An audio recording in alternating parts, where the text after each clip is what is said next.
You're listening to a Prairie Punk House Companion right here on the Prairie Punk Press Network. The views expressed by any host or any guest on the Prairie Punk House Companion are the personal views or opinions of the people who express them and do not reflect the views or opinions of anyone else on the show or any company, employer, or any other organization that the individual expressing them has or will affiliate with in the past, present, or future.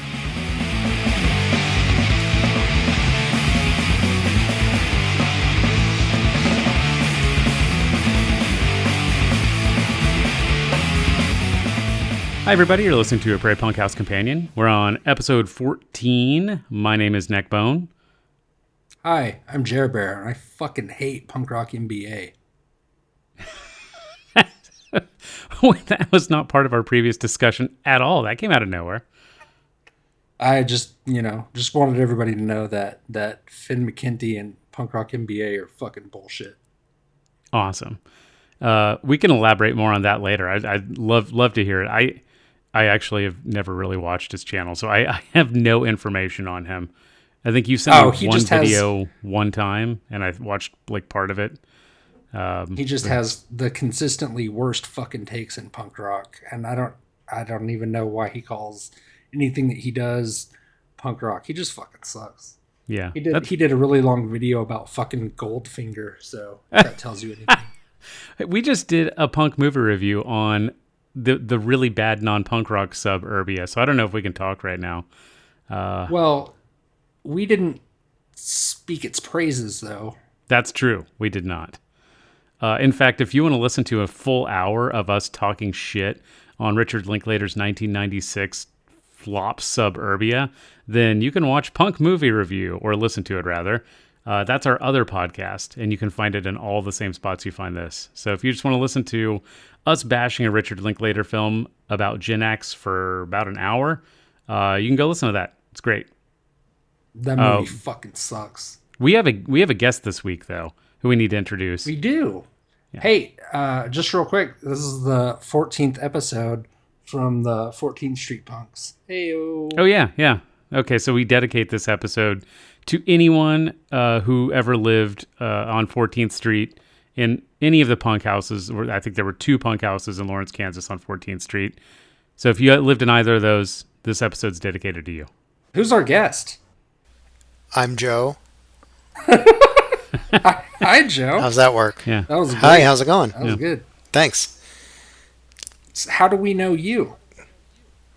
Ooh, that's a good question. I met you at other Nick's house, not Neckbone. Right. At some kind of party or something like that. And then I met Neckbone at a concert. Was it at that church where you were playing a show?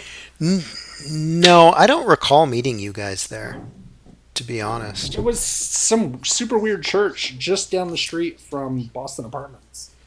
I remember the show because I remember that there was a homeless man who was like, "Can you sing? Because I can sing." And he kept singing me "This Little Light of Mine" and cackling while he was doing it. But did he sound good? Yeah, he sounded like "This Little Light of Mine." So he sounded like Tom Waits. Kind of. Okay. A little bit. Was it Wesley fun. Or was it Flatnose Kelly? I have no idea who this person was. Oh, okay. Do you know who Wesley or Flatnose Kelly was? No, I don't think so. Neckbone, do you remember them? I remember Flatnose Kelly. Yeah. Yeah. Wesley was the old guy who murdered his wife and put her head in his windowsill. Okay. Yeah, don't remember meeting him. Maybe it's better I don't remember meeting him. That's the story he told me and Andy IY. I don't know. Okay. He told you he did that? But he was really old. He was in his 70s. I think. I'm guessing or he'd been 30s. I don't know. Prison for a while for that, probably. Yeah, it seems like. Mm-hmm. I might need Andy IY to clarify that story, but I'm pretty sure that's at least what he said. Mm-hmm. He also could have just been lying. Well, he was nutso, so yeah. It could have been a delusion, or it could have really happened. It's hard to say. Yeah, it sounds probable. I also remember that show at the church that there was a guy who like was like a pastor or something like that who figured out what was going on like midway through the show, got super upset, got on stage and started talking about how Sid Vicious couldn't play bass and the real punk was Jesus, and Yeah. everybody left. I mean, he's not wrong about Simon Ferocious, but I don't know about the rest of it. Yeah. I wouldn't really know. I'm sure I've heard Sid Vicious play bass, but it's not been something I've been particularly interested Well, in. I don't think on any of the recordings it was him playing bass. I think he only played, I use that term loosely, live. But he has so little to do with actual punk rock. It's really not even worth talking about. Yeah, that's kind of how I felt too. Yeah. Did he think that like he totally like owned you guys with that? Like oh, I destroyed their idol Sid Vicious, and everyone's like, nobody. Absolutely, absolutely. That was what he thought. He stood up to interrupt the show Totally and talk owned about. you guys. Yeah, he was one step away from having a backwards chair and a backwards hat and just rapping with us for a minute. Rapping for Christ. Yeah. Oh man, youth pastors in the '90s were such a thing. I mean, I think they're still a thing. I think they probably still are, yeah, but Yeah. I don't know. I only interacted with them in the '90s. Joe, the first time I remember meeting you, it's not necessarily the first time I actually did meet you, it's just the first time I remember it, was actually at Boston Apartments. And for whatever reason, I think I thought you and Chris were in an argument. I don't know if you actually were, but that's how I read the situation. And I had known him for all of 5 seconds and decided he was one of my best friends in the entire world. So I didn't like that you were being mean to him. And I think I kicked you out of our apartment, if I remember right. So Yeah, I don't that's think you my did. recollection. Does that sound pretty accurate? It sounds like it might be accurate. You might have kicked me out, but I didn't leave. So Oh, that's true. And I think I stopped caring after about 5 seconds and just went and got another 40, yeah. which was the style at the time. I think that was the night that Brad puked in our tub also. I think that was the same night, and Yeah. Yeah. I just remember there And were a lot of Zimas there. Ugh. That's probably why I didn't like people, because they brought Zimas to my Yeah. apartment. They brought a lot of Zimas. Well, a lot of and us were still was that- underage. And so you just brought whatever you get your hands on, you know? Yeah, fair enough. Yeah. Was that the same night as that show at the church? I don't think so, but I don't recall. Maybe it was. Because the first time I remember seeing you was at that show, and then I think you guys came over to my house to our apartment because it was so close. It was literally just down the street. Maybe that And was the same night then. I think we were just like, come over to our place. Yeah, that might have been. And then, it could have been during a time period. So I knew Chris from high school. So I'd known him for a really long time. And I don't remember if we were living in the same house at that time period or if we would be shortly.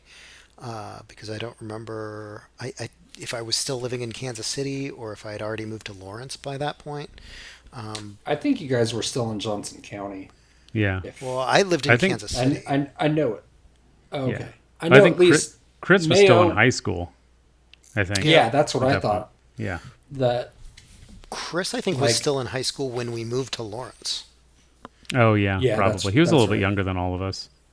I think Nick had just graduated right before we moved up. All right. Yeah. So filling all the gaps, we played that show, and then we went back to your house.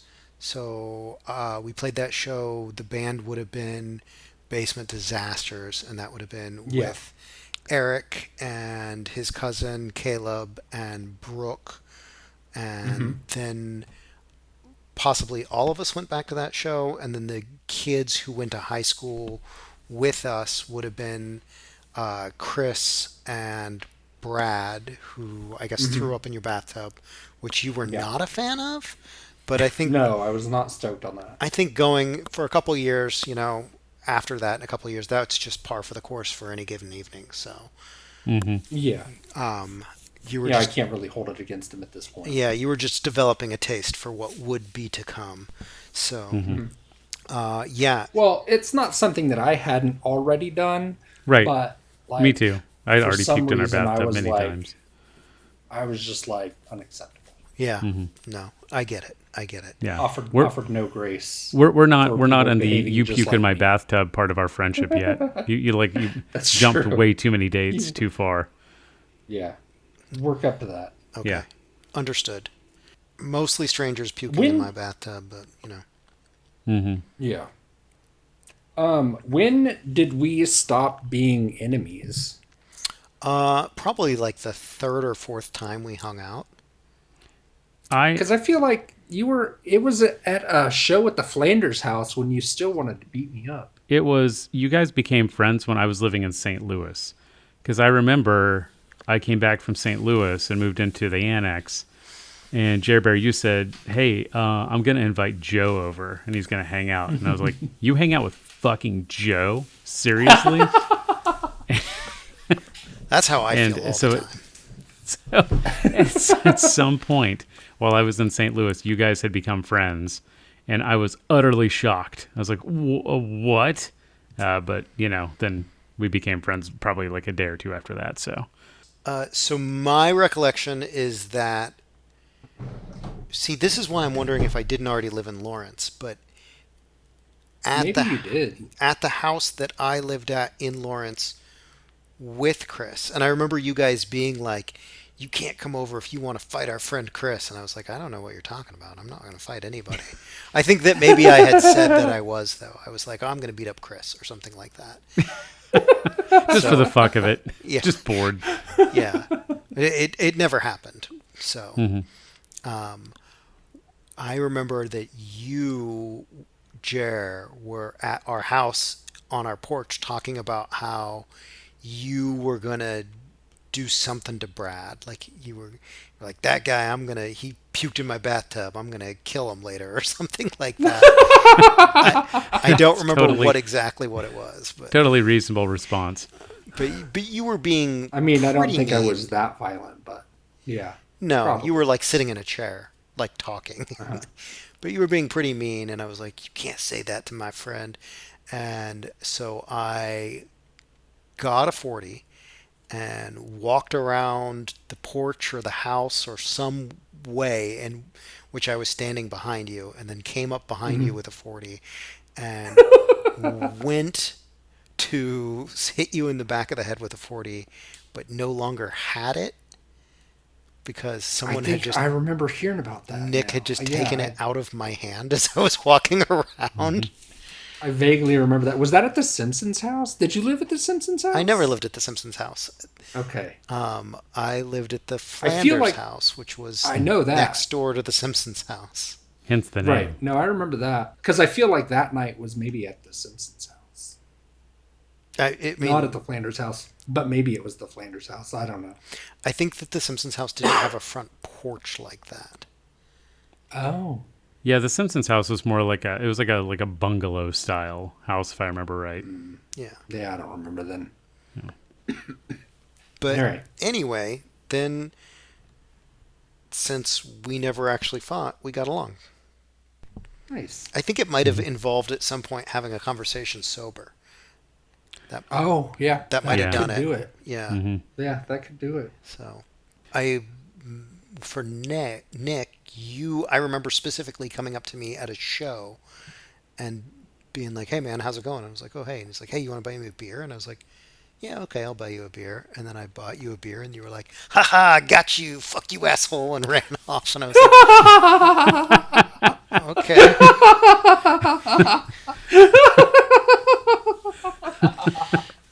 Really got you that scamp. time. Yeah. So you owe me a beer. Okay, all right. I will get you a beer when I get back to Chicago. Sweet. I am on my trip to I guess I'm not a prairie punk for this episode. I'm a Puget Sound punk because I am in Washington State. Ugh. Yeah. So I'm so sorry to hear that. Just for this episode, I'm a Puget Sound punk, if that's a thing. Maybe we can get some more audience if we try to include them for at least one episode.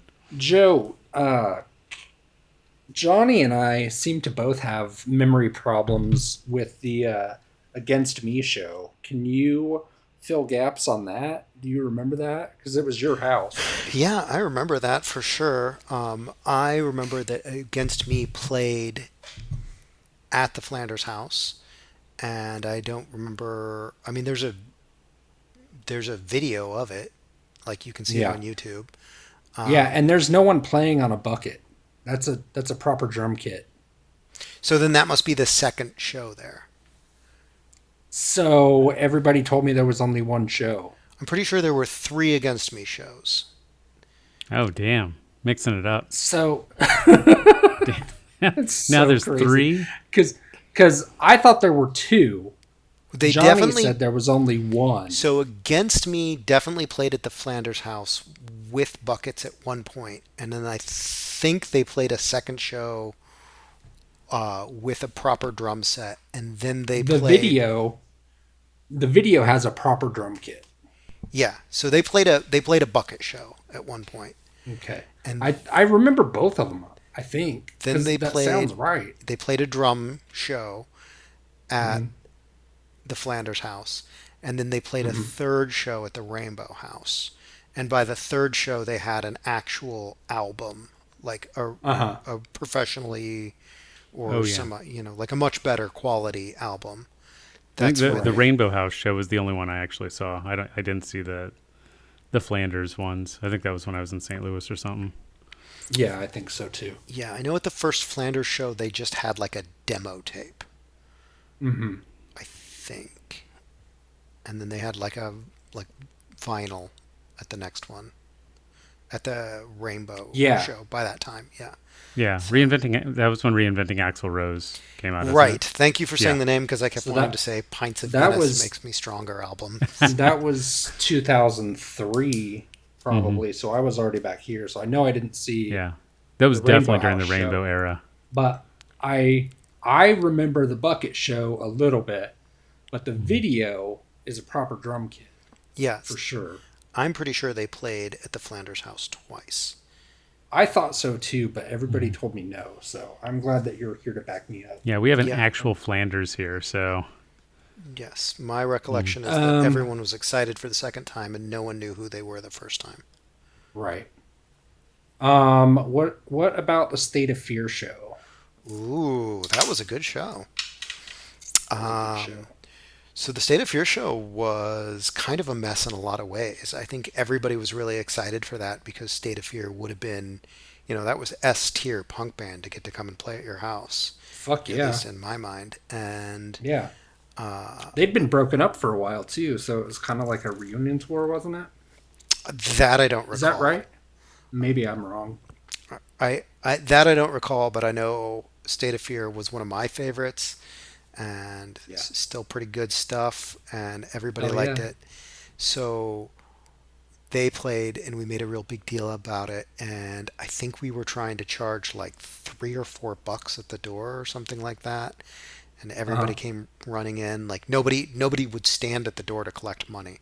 So fuck! I remember that we were like, they played the show, and then we were like, "Here's $15," and they were like, "You got to be kidding." Oh no! So I remember other Joe went around and took up and collected money for him. Oh, that's good. I think I remember that actually. I think I paid like later in the night. Yeah, but like there were a lot of people. Played with them. Ooh, Shitlist. Okay. Yeah, that sounds right. There were a lot of people who showed up from out of town, I think, as well. And then after the show, everything just kind of devolved into a complete and utter mess of drunken people kind of rolling around on the floor. I think that night was wild. Yeah, somebody broke a window.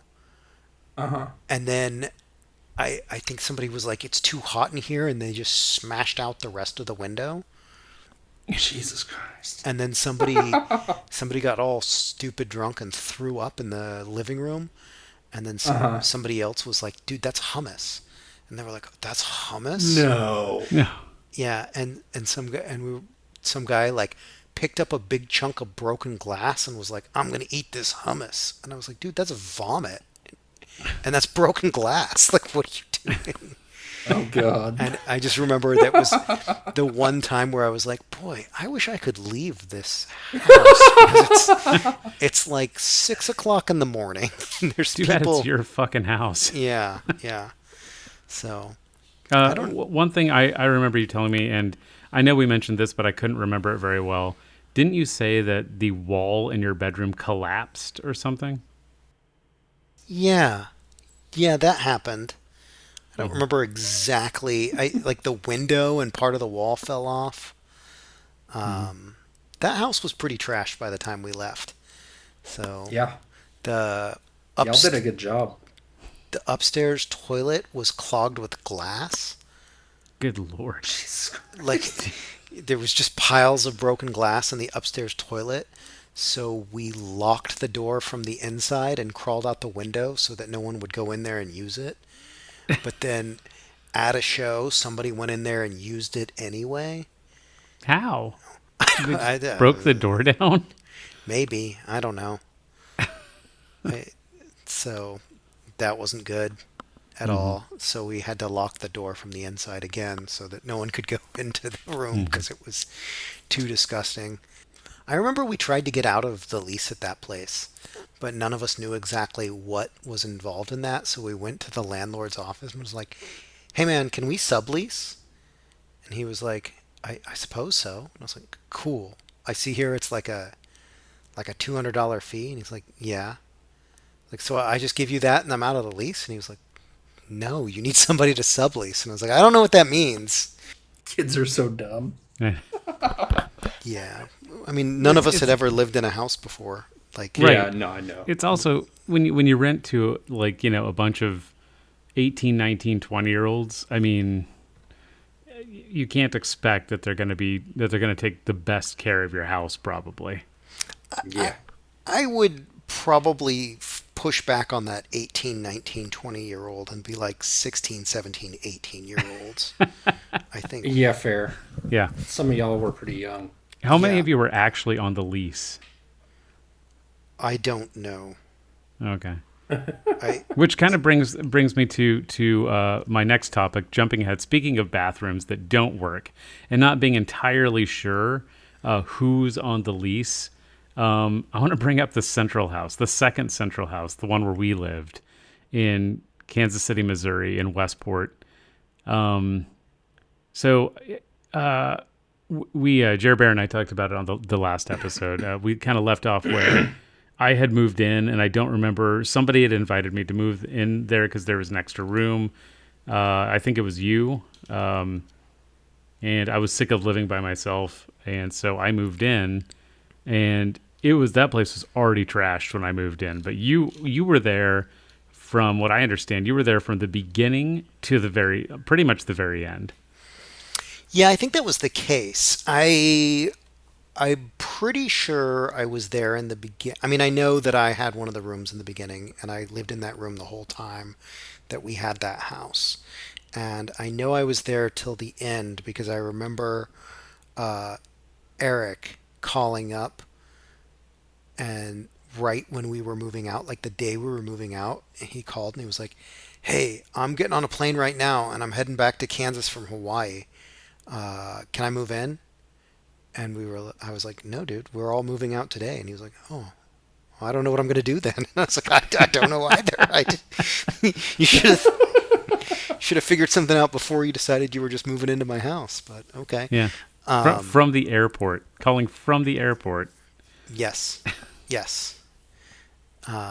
So we lived in that house for a while. I'm not exactly sure how long, but it was right near the Westport area of Kansas City, which would have been where all the kind of clubs were. And I remember working, you guys were talking about whether or not there was a bar called Kelly's in Kansas City. I worked in the pizza shop that sold slices into Kelly's. Nice.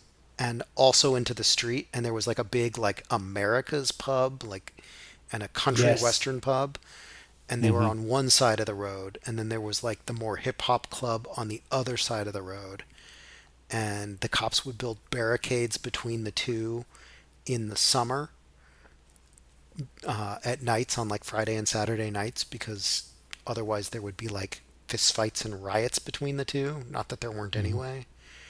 I remember getting out of work at like 3 or 4 in the morning from the pizza shop, and everything just smelled like pepper spray, and it was hard to breathe. And there were cops with like backpacks of pepper spray who would go through. And then we were a couple blocks off of that, and there was a club called XO, I think, right at the end of the block. Yep. And so Yeah. we'd sit and drink on the porch. And even like in the middle of the winter, there would be people trying to parallel park on our street who couldn't parallel park the cars. Like driving in from Johnson County and stuff like that to go to the club, and showing up in, like the most ridiculous, inappropriate outfits for the weather, trying not to slip on the ice. And I remember at one point somebody had like ran out of the club and jumped the fence that was across the street from our house, because there was like a big industrial lot or something like that across from the house. And I remember a cop chasing him and jumping up and getting stuck like midway, like his feet were dangling and his body was over on the other side of the fence, and he was like kicking his legs and waving his arms. And Ray walked off the porch and walked up to him and was like, "Hey, you stuck there? You need a hand?" Like, and then just turned around and walked off. I completely forgot about Club XO, but yeah, it was like I remember that club almost now. across the street. It was like just catty corner from us, like almost across the street. And I don't remember the specifics of it, but there were these guys who pulled up in a sports car. They parked like almost right in front of our house, and we were all on the porch. And he came up, or these two guys came up, and they were like popped collar bros, like just, finance bros or something like that. And they came up and started hitting on, I don't know who they were hitting on. I don't remember. But they were hitting on one of the punk girls who was hanging out. And they're like, "Hey, you want to come to the club with us?" And she was like, "No, I'm not even old enough to get in anyway." And one of them handed her the keys to his car and was like, "Why don't you watch that thing for me? We're going to go in real quick and party a little bit, and then we'll come back out and get you." And they went in, and she got in the car and did a joyride. Do you remember that? I remember hearing about it. Who was that? I don't know. I think she was like just traveling through. Like, I don't think she like lived there or anything. Like, she was one of the travelers that like Ray brought around. So Ray would bring random travelers home. And I think she was one of those. And she was like, "I'm going to go on a joyride." And a couple other people hopped in the car too. And they like sped, like that car went from 0 to 60 before they even got to Westport. Like, it's just like, holy shit. I don't know where they parked the car, but it was not where those guys had parked it. They parked it somewhere else entirely. I think they parked it like in a bad neighborhood. Not that our neighborhood was great. Yeah, you'd have to go a long way to find a bad neighborhood from there. But I remember when they came back, they walked back. And I was like, "Where's the car?" And they were like, "I don't know. I don't know the city well enough to know that." That's a terrible idea. Yeah. Yeah, there to, were to give a stranger your keys. yeah. Yeah. Yeah, that's terrible. There were a lot of people in and out of that house. And I don't think we ever locked the doors. And we lived No. in a pretty rough neighborhood, and occasionally people would just come in. Right. I didn't even have keys to the house. I had no keys to that house. Like, I'm not sure I if just anyone like did. I like just like on faith knew that the house would be unlocked anytime I needed to come home. And I was like, I wonder what would happen if I shut up and it was just locked. I'd probably just break a window or something, like at that point. Yeah, I think that would have been fine. So that house was an interesting arrangement. So when you walked up, there were like these stairs that you could walk into, and there was a front porch that kind of did a little L curve around the house. And so there was a large front porch in front, or relatively large, and then there was a little one where there was a door that would have been to your left and a door that would have been straight forward to get into the house. There were two front doors. and one of them had a board nailed across it so you couldn't get in. So it looked like a boarded up house from the street. But then the door on the left you could get in because it was never locked the entire time we lived there. And then there was like a basement that you could get into from the back, and you could see that someone was using a more of a cellar than a basement. It was for like tornadoes mostly. It was just full of like broken stuff. Yeah. And did you ever see the there was just a regular, like a car jack, when you have to change your tire? There was just one of those that was holding up the foundation of the house. I don't know if you ever noticed that. The kitchen, the subfloor of the kitchen was held up by a car jack. Yeah. That somebody had put into place.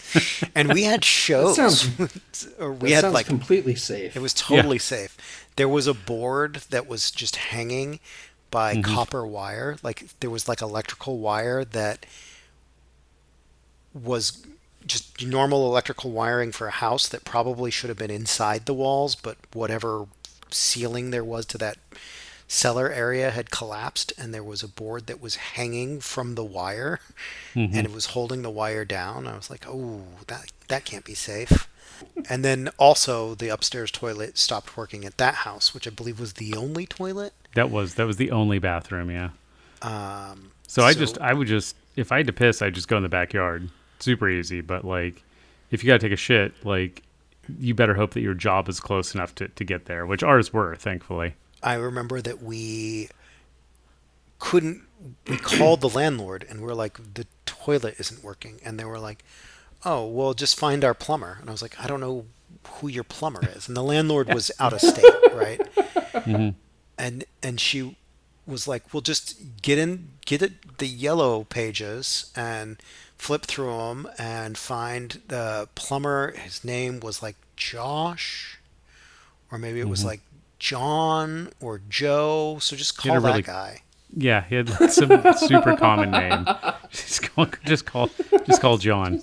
But help you out. Just look up a plumber named Joe. And I was like, do you like?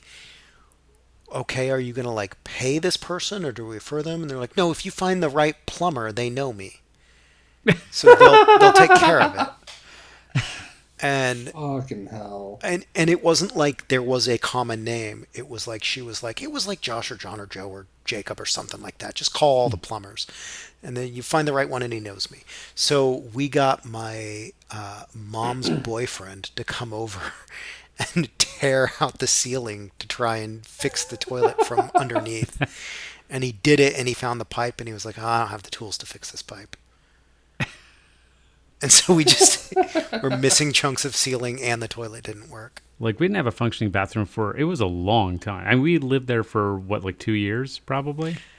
2 years, or I don't know how long we lived there. It seemed like it was about 2 years, yeah. Because I think it was a random period of time. I don't think it was a set number of years. But yeah, we solidly didn't have a bathroom for at least 6 months of that.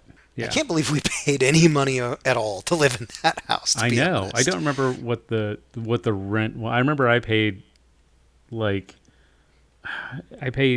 was less than $200 was my part of rent. Yeah, but even when I inherited the big room when Nick moved out and I got the big room, it was still less than $200.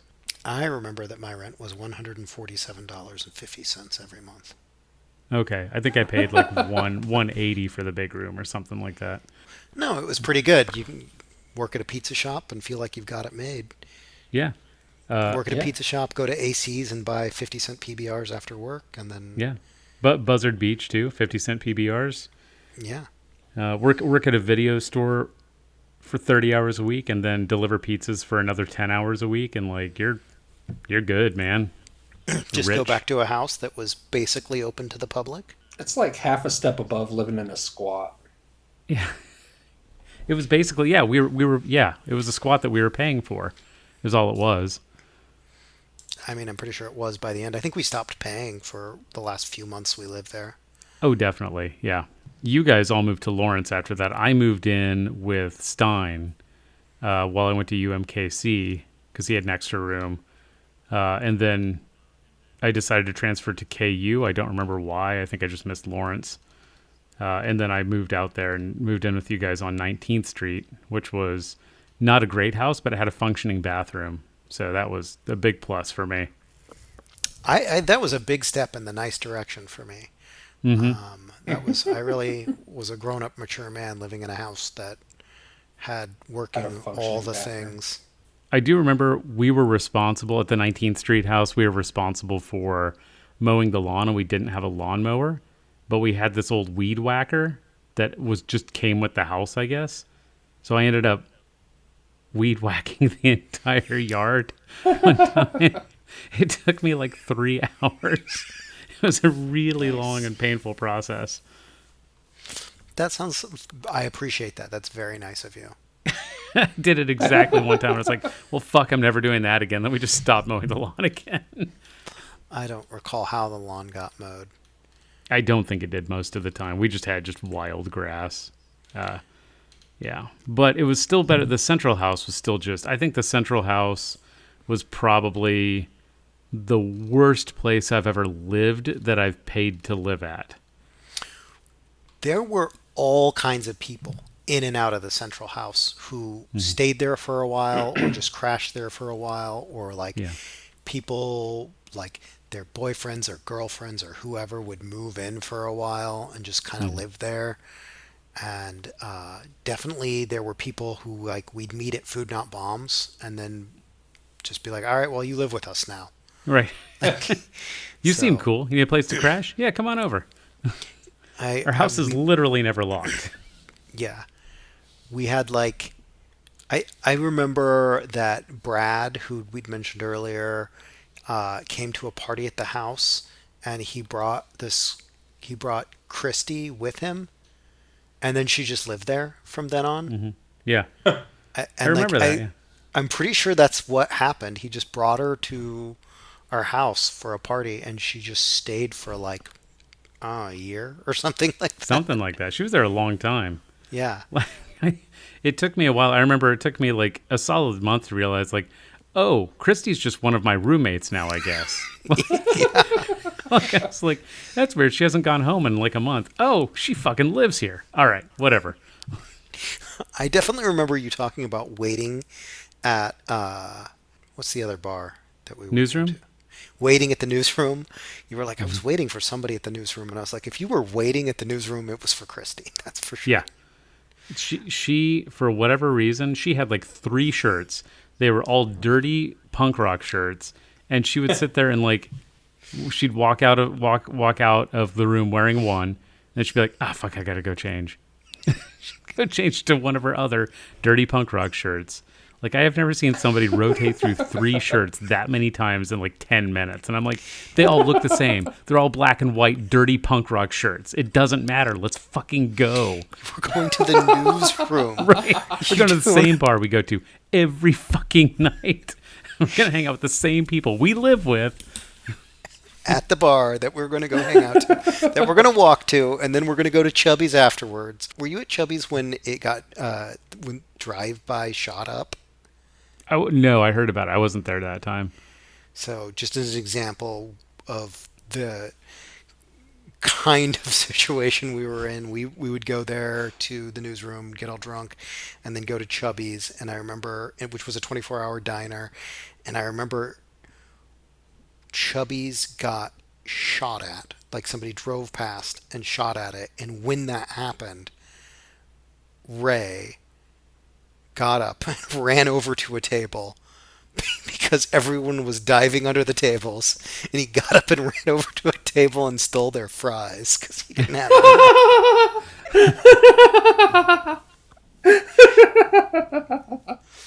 I don't remember who was with me, but I got their veggie burger, and it was a in-house made veggie burger, and it was rice and gray stuff mushed together into a patty.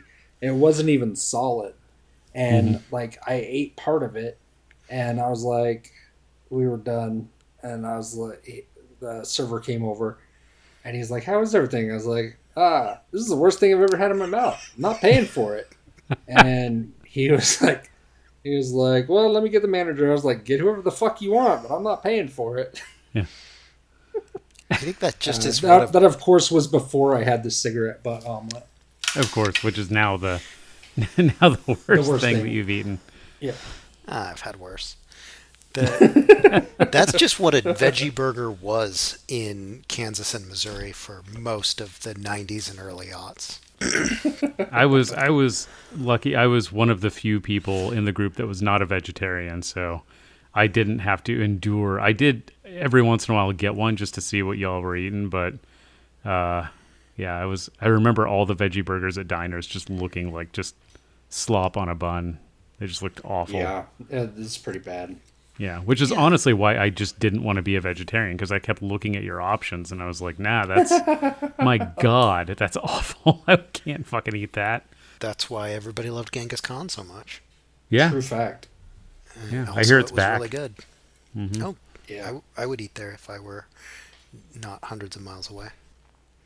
So we, at the Central House, had 3 girls that we met at Food Not Bombs move in. Charisse ended up living with us in Lawrence too afterwards. Yeah, she did. Mm-hmm. But that was pretty cool. Like, just there were people in and out of there all the time. There was this guy James who would just come in. I mean, there were sometimes people we didn't even know that would just like walk in and be like, "Hey, what's going on?" And we're like, hey, Like, whose friend who are is you?" this? Did somebody invite this person?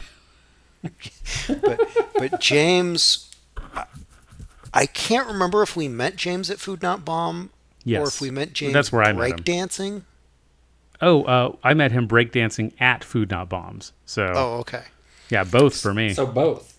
Yeah. So, well, I think maybe like somebody else knew James. Like maybe Laszlo knew James or something Probably. like that. I mean, he was like a guy around Midtown and had been for a while. So I think lots of people Laszlo. like, knew him. No, Laszlo, fill our gaps. Yeah. Step up and let us know how we all met James. But that's the first time I remember seeing him was at Food Not Bombs breakdancing. And he started just, coming over to the Central House. And I remember one morning I came down. It was super early in the morning, so probably like 9 or 10 a.m. for me at that point, which I thought was super early at the time. And he was just sitting in the living room by himself, just watching porn, like fully clothed, thankfully, but just watching porn and just going, damn, and like just screaming damn at everything that was happening. Like, just like, Jesus Christ, dude, what the fuck are you doing? He was like, I needed to bring this over because I don't have a VCR at my house. well, so I distinctly remember James waking me up, like screaming at the TV at 9 o'clock in the morning or something like that, and I went downstairs and I was like, "Hey man, how's it going?" And he was like, "I just got Aladdin." And I was like, I mean, that's cool, but like, why are you watching Aladdin at my house at 9 in the morning? He was like, all right, so I was real broke. So I went and I pawned my VCR. But when I was there at the pawn shop, I saw a new copy of Aladdin. So I sold my VCR and bought Aladdin. And I was like, you sold your VCR and bought a video cassette tape with the money? And he was like, yeah, but it's Aladdin. Okay, man. He also had written an autobiography that was, I think, 20 pages long. And at least 3 of those pages were just about the time he met Chuck D. Did he really meet Chuck D, though? That's a fucking good question. I assume so. Don't know how much of this autobiography was accurate, but he'd made copies of it and he was trying to sell them at one of the shows. Yeah, he was a fun guy, though. He was super energetic. Yeah. He was always positive. Always He positive. sounds entertaining. Yeah. Yeah, he lived pretty close to us. He He lived lived in pretty like close a studio apartment on like Broadway and like 39th, I want to say. I remember at one point we brought over, or somehow just ended up, like this guy at our house who we all called Toothless Canadian Dave. And he kept, he like came over and we were all sitting around a big dining room table playing cards or something like that. We used to play a lot of cards and a lot of dice, and I think at one point we got a foosball table and we played that a lot. We did. It took up almost our entire dining room. Yeah. We had that, and then we also had computer at one point, Yeah. and that was just a fight. It was like a 24-hour fight like to a see fight. who could... What's that? That sounds like something you guys would fight about. Yeah. Oh, man. Because people would be like, well, I get the computer after you. Well, I get the computer after you. And if it were like 2 in the morning when someone got off, they'd be like, my turn, and run downstairs. Like, Yeah. so it was 24 hours, nonstop, 24 hours every single day of like, boom, headshot, boom, headshot. Like, you'd be trying to sleep and you'd be like, hey man, I have to be at work in the morning. And they'd be like, sorry, it's my turn for the computer. Boom, headshot. Like, but I remember Toothless Canadian Dave came over and he was just like, yeah, he was like a traveling guy, and he was just kept trying to tell us racist jokes. Ugh. And he kept being like, you guys, I know so many good racist jokes. And we were like, we don't like you. Yeah. And I remember he was like, well, I think I'm gonna get out of here. I'm gonna blow the city. I'm just gonna try and like, how do I get to Lawrence? I heard Lawrence is cool. How do I get to Lawrence? And I was like, I don't know, man. And he's like, well, where is the good spot to hitchhike to Lawrence? And I was like, I'll give you a ride. And then I got him in my car and I dropped him off in front of the Nation of Islam church. Oh, yeah. In KCK. Yeah. I was like, good luck, man. You can hitch a try some ride of those here. jokes over here. See how that works out. Yeah, let's have fun. I don't know where we met these people. I think usually it was Food Not Bombs, but it usually, doesn't seem like he was a Food Not Bombs crowd kind of person. No, but he was traveling and it was free food. So, that unfortunately you get like all kinds of people when there's free food involved. So, yeah, I think the Central House kind of represented a change in direction, with less bands and more partying. And I think there was kind of a bitter feeling about some of the political activism that had been more predominant in Lawrence, and how either ineffective it had been or how difficult it had been to work with some of the groups of people that we were involved in. I remember doing things like, I remember you and I going to like Wobbly's meetings and stuff like that. yeah. And protests on the plaza and other things like that. And also, like, that would have been right around the time of the George Bush Iraq War. Yeah. Post that was 9/11. just post 9/11. And there was kind of a stronger sense of like not really trying to move to improve society, but just kind of moving to be outside of society in a way that didn't really work. So I feel like it was more antisocial than any of the places that we lived in Lawrence, because it was less political activism and more just like, screw the whole thing. We're outside of your society. Yeah. So It did feel Jerbear, I know that we talked about this in previous episodes. I somehow drank harder and felt like I was more destructive when I moved back to Kansas City than I had been in Lawrence, even living with you. And I don't know if because you had gotten so out of control that I felt like I had to like kind of, hold myself back and maybe like stay a little bit coherent to help protect you. And then when you were gone, it was just like, okay, well, now I can just kind of go nuts. Or if it was just because it was that darker time. But yeah, I went way harder into drinking and just self-destruction. If I had not had a job that started at 4 p.m., I don't know how I would have held on to a job at all. Yeah, I mean, that whole time was very nihilistic. I think not just for me, it sounds like, but for y'all too. And it was very much like moving away from activism and towards nihilism and like, I don't want any part of this. I'm just going to get fucked up. And When I moved back to Kansas City, and maybe why it got a little darker was because, before that, previously in Lawrence and before that, and even back in high school when I was less political, I just thought, oh, the system's broken and we just need to fix it. But coming to that realization of like, no, it's actually functioning the way it's supposed to, and the world's just horrible.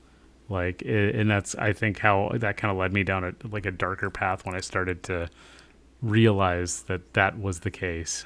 Yeah, well, Kansas City is also just a darker place than Lawrence in a lot of ways.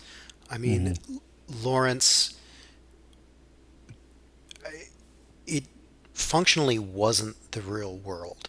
You know, I mean, that's true.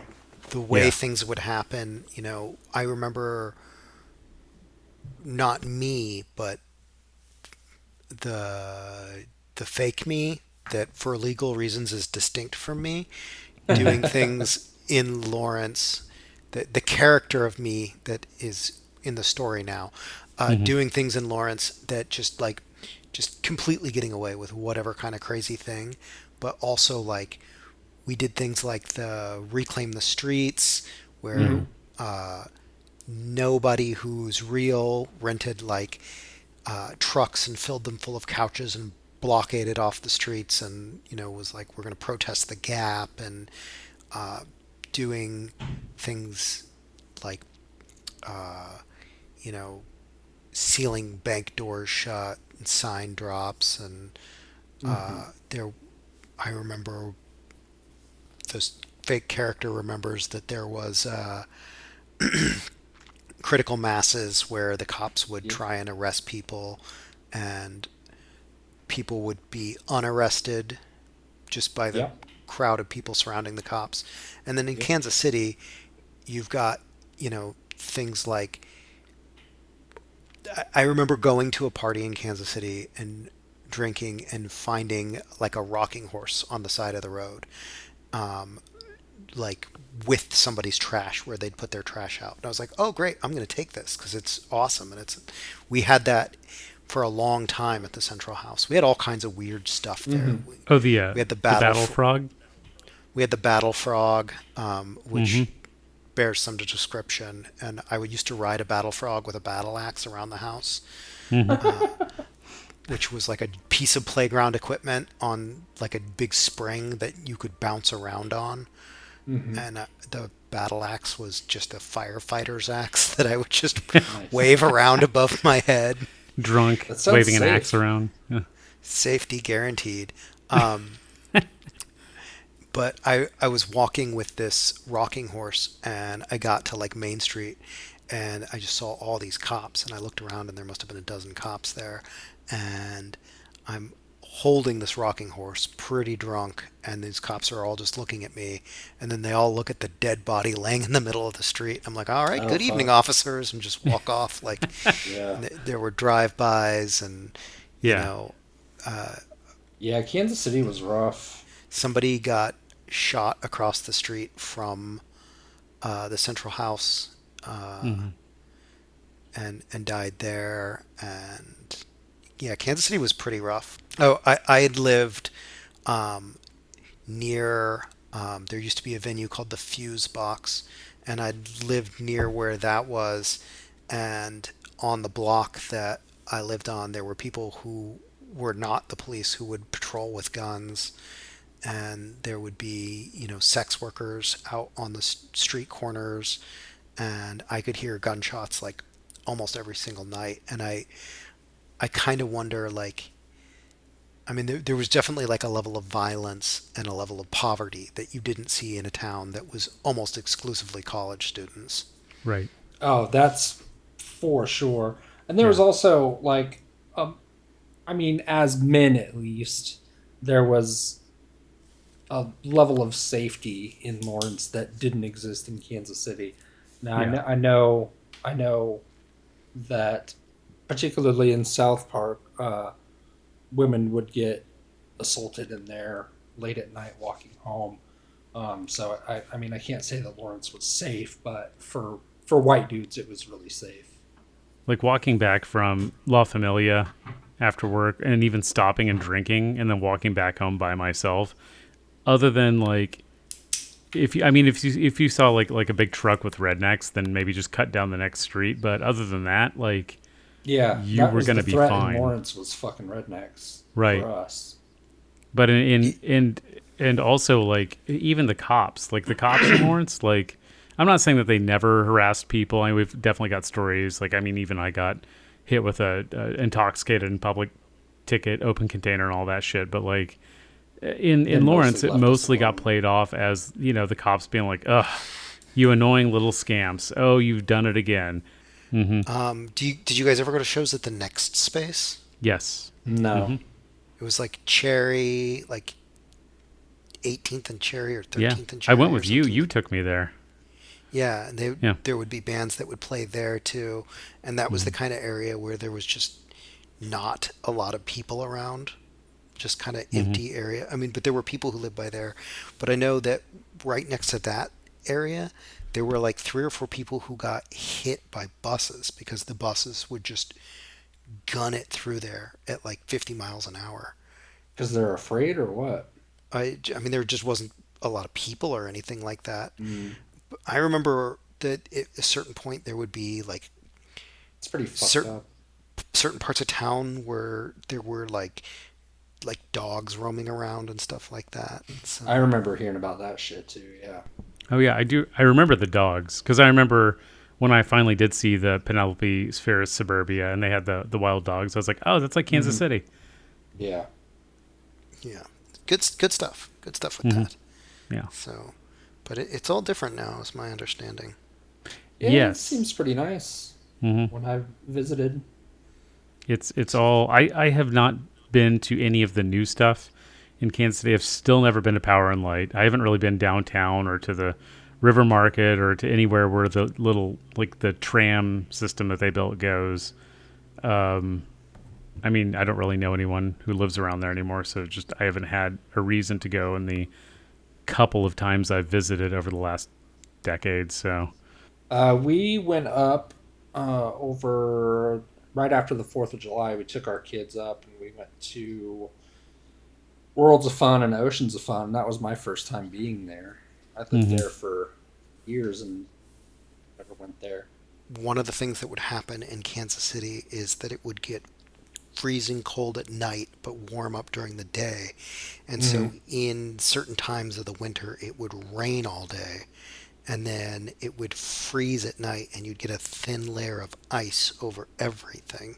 yeah. And Yep. then that ice would start to thaw the next day and you'd get like mud and then it would rain again and you'd get ice over mud and it would be like this disgusting sludge. And it was Jeff's birthday and it was a sleet storm and everything was covered in ice. Yes. Yeah. And Jeff was like, yeah, we're going to hang out and drink for my birthday. And he had like a case of beer or something like that. And he came over to our house and we decided to sit around and drink a case of beer. And by we, I mean the fictional character versions of us. Right.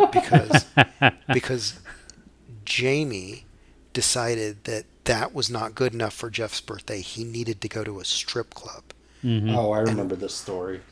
And we were all like, nah, we don't really want to go to a strip club. Yeah, and it's not really Jamie our was scene. like, no, it's his birthday. He has to go to a strip club. And we were like, I'm not into this idea. But she convinced us and we were like, well, we're all pretty drunk, so we shouldn't drive to a strip club, you know.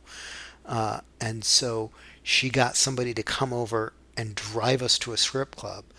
And so this person that none of us knew, well, I mean, Jamie knew, but I didn't know, and Jeff didn't know, and Nick, you didn't know. But we all got into a car with this girl who had a loaf of pumpkin bread in the back of her car. Yes. And so we called her Pumpkin Bread Girl. Yeah. And We ate that entire loaf of pumpkin bread too. we sat By in the the way. back of the car eating pumpkin bread as she drove us through a sleet storm on a layer of ice that turned into like a pretty nasty snowstorm. And she drove us around Kansas City, and I'm pretty sure we were all drinking beers in the back of the car and stuff We like absolutely that. were drinking during the trip, 100%. Yeah. Yes, and then she drove us to a strip club, and I remember everybody got into the strip club, but they like stopped me and they were like, "Wait a minute, where's your ID?" Like they were giving me a hard time and stuff like that. And I got in, and like you guys all got like drinks and stuff like that, and it took me forever to get a drink. And I went up to the table, and I was like, "Man, they really gave me a hard time. Did anybody else get a hard time going in?" And Pumpkin Bread Girl was like, "Not me, and I'm not even 18." And I was like, "What is going on?" Yeah. How did you get into punk rock? And how old were you when you discovered it? I believe that I got into punk rock through the Dead Kennedys, which was something that a friend of mine, my friend Dave, was like, "You'll probably like this," and he gave me a Dead Kennedys CD and a NoFX CD, and I really liked the Dead Kennedys for years and years and years. I was a big fan, and I listened to Jello Biafra spoken word and everything they made, all that stuff. So, who was in your scene when you got into punk? Like, was it Nick and Chris and Ray and all them, or who were your comrades? So I was definitely into punk when I was in high school. Probably, 14, 15, 16, something like that. I would hang out with probably some people that you don't know. Yeah. My friend Dave. I think the only one left really is Filth or Blatz. I'm pretty sure Filth is just the correct answer. So Mike. When's the is last time you only listened one- to the shit split? What's that? When's the last time I listened? Yeah, when's the last time you listened to the It really shit split? depends. When's the last time I listened to like the whole shit split? Or when's the last time I listened to Filth? Because I couldn't tell you when the last time I listened to Blatz was. Really? Maybe you should Interesting. give it a maybe you should give it a listen again. When's the last time you listened to the Filth side? I would say that I've listened to Filth within the last, I don't know, 2 or 3 months. Yeah. I don't know, maybe more recently than that. I like Filth. I would say I don't know that I'd go through and listen to a whole side as much as like I have Filth on some playlists that I listen to, For that sure. kind of thing. So, Well, maybe just give Blatz another listen. okay. Yeah. I promise you I will give Blatz another listen just for you. And All right. and I will admit that I can appreciate the Filth side more now than I think I did back in the day. Still prefer the Blatz side, sentimental reasons, and just like it better. And I appreciate that so far. I think Mike is the only one to agree with me on the Blatz side. Is that right? Yeah, I mean, I now am fully on the Blatz side. I like the shit split all around, but if I had to choose a side, it's probably the Blatz side. But wait a minute. Are you guys like, are you both on the logical nonsense side, or is one of you Grumple? Oh fuck, man. Oh, that's tough. That's a harder question. That's a hard question. So, logical nonsense. Oh, are you just talking about their split Yeah, obviously. Well, or their oeuvre? Oeuvre. I don't know whatever, however you pronounce that word. Ovra? That's the Yeah. part of the egg that... No. Their entire catalog. Because logical nonsense has a lot more music out there. Right. So that split, I'll probably have to go with logical nonsense on that split. That's tough. But I would I have to do say love that... me some Grimple up your ass. Yeah. Yeah, I would have to say that Grimple's better stuff is not on the split. Agreed. That's fair enough. Okay, yeah. If we're talking about just the split, then I'll go with logical nonsense. I'm glad But that we can agree decide that. agree on the fact that Grimple up your ass will always have a place in my heart. Fuck yeah. Yeah, I like Grimple. That's such a good record. Yeah. And like comparing grimple up your ass to logical nonsense is apples and oranges, because grimple up your ass is a pop punk record for sure. Yeah, for sure. You don't think logical nonsense is pop punk? I guess if you want to define pop punk any way that you want to, then sure. When you got a guitar and a drums. I don't have any artistic projects that I would like to publicly promote. So Sure. I don't know if you have other general questions. Like I'm living my life. Yeah. Do you There's- want to Kicking it collaborate in with us Chicago. on our 50 Shades of Gary script that we're writing? Sure, absolutely. I'm great at writing movie scripts. Whenever we get started with it, I'll make sure that I'll make us all a Google Doc. Okay. Yeah. But then you guys have to help me on my movie idea. Oh, what's your movie Which idea? is what? My movie idea is about a family of big feet that decide That's already a that movie.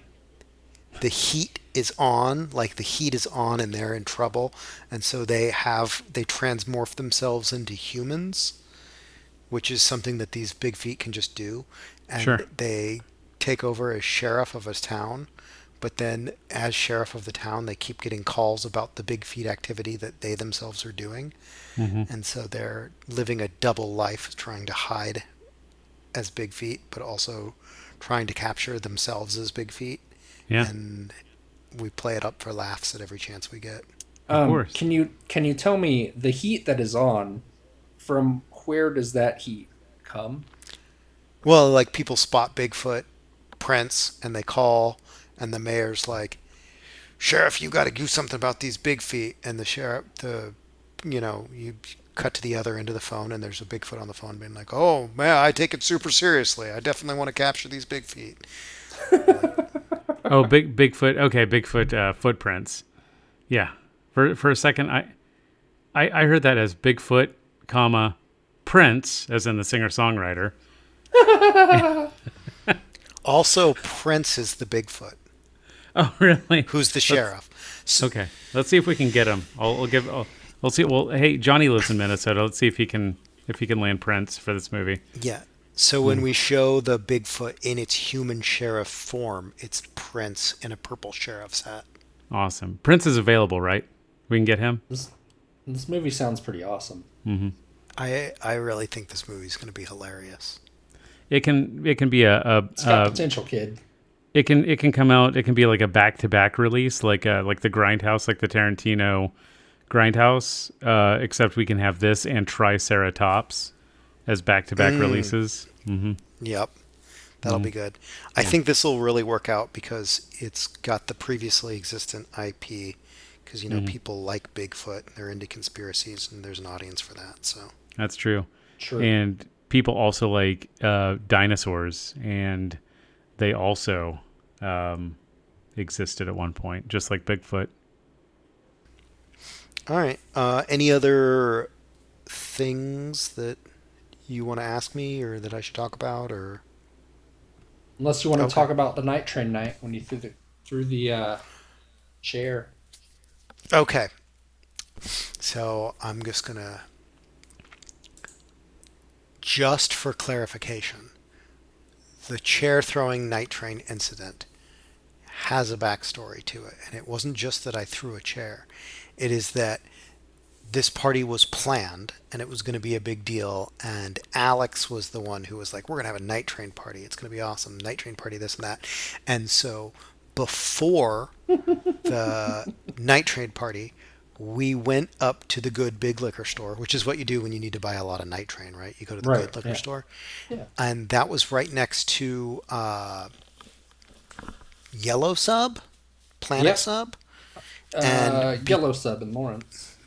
It was Yellow Sub, and Yeah. because all the veggie burgers were just gray mush with rice and corn and whatever mixed in, we were like, we're going to go to the good sub shop where they have the tempeh burger Yeah. or the tempeh sandwich. Tempeh Reuben. And so they had a tempeh Reuben and they had a tempeh parm Yeah, And they tempeh had marinara.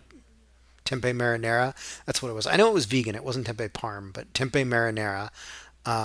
So I got one of those, and my plan was to eat it before I went to bed. And like I was so excited to have my tempeh marinara sandwich, which was like my Hmm. favorite at the time. Yeah. And so I drank like a bottle of Night Train or Boone's Farm or whatever kind of crud we were drinking for this party.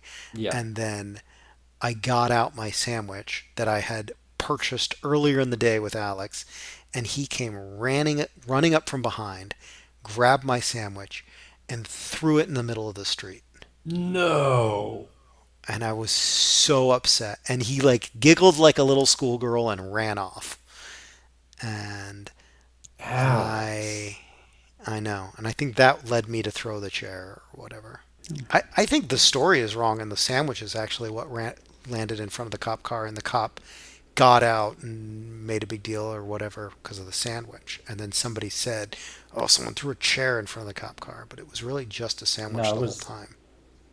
No, I was there. I seen the chair land in front of the cop.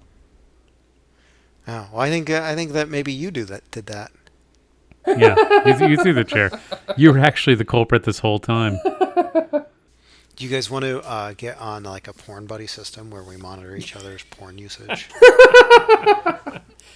I think it would also be like a great prank thing if I could, like, in the middle of the working day, you guys just get a notice and it's just, you open it up and it's just pictures of buttholes or something. All right. I should probably go to bed because I have to make a time machine tomorrow. All right, everybody, thanks for listening. Please don't forget to visit our website, www.prairiepunkpress.com. Visit our socials. Don't forget to look at us on YouTube, watch our videos on YouTube. It's exactly the same as the podcast. But if you could give us a like, that would be great. And if you could rate and review us on our whatever podcast app you use, that would be really helpful as well. And don't forget to spread the word. Tell people about the podcast. And if you can afford to donate or become a patron, you can do that. But if you just want to spread the word, that's fine too. Thanks, everyone.